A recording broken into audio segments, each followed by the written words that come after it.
વડોદરા શહેરમાં ભ્રષ્ટ ભાજપના શાસનમાં ભ્રષ્ટાચાર દર એટલી ચરમસીમા વધી ગયો છે કે કોર્પોરેશનનો કોઈ વિભાગ બાકી નથી। વિશ્વામિત્રી પ્રોજેક્ટની વાત હોય, પાણી ડ્રેનેજની વાત હોય, સ્મશાનની વાત હોય, દરેક જગ્યાએ ભ્રષ્ટાચાર। અને આ ભ્રષ્ટાચાર કરનારા કોણ? તો આ ભ્રષ્ટાચારના જે ટેન્ડરો પાસ થાય છે ત્યાં જે મલાઈ વાળી કમિટી, જે સ્ટેન્ડિંગ કમિટી, જ્યાં મીટિંગ ને ચીટિંગ થાય છે, 10 સ્ટેન્ડિંગ ના સભ્યો વગર સિટીમાં સિટી વાળો ભ્રષ્ટાચારની જેટલા સ્ટેન્ડિંગ ના સભ્ય સિસોટી મારો 20 રૂપિયાની સિસોટી, 20 રૂપિયાની સિસોટી ના 3350 રૂપિયા, 50 રૂપિયાના લાઇટરના 5000 રૂપિયા।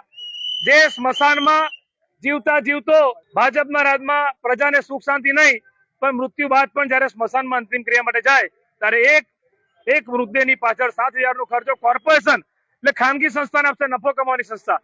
અને જે સ્ટેન્ડિંગ કમિટીમાં ગેરકાયદેસર રીતે કામો થઈ રહ્યા છે, કાલે પેલા હર્ષ સંઘવી આવ્યા તો જેટલા જગ્યા પર ગયા એટલી જગ્યા પર રોડ બન્યા, તો બીજા મંડળો વાળા છે જે સામાન્ય લોકો કરતા હોય એમના તો રોડ કેમ નહીં? ખાડાઓ પડેલા હતા, એમાંથી લોકો ગણપતિ લઈને આવ્યા। હવે તમે વિચાર કરો કે જે શહેરની શોભા હતી ગણપતિ, એ ગણપતિના માટે પણ તમે રોડ નથી કરી શકતા।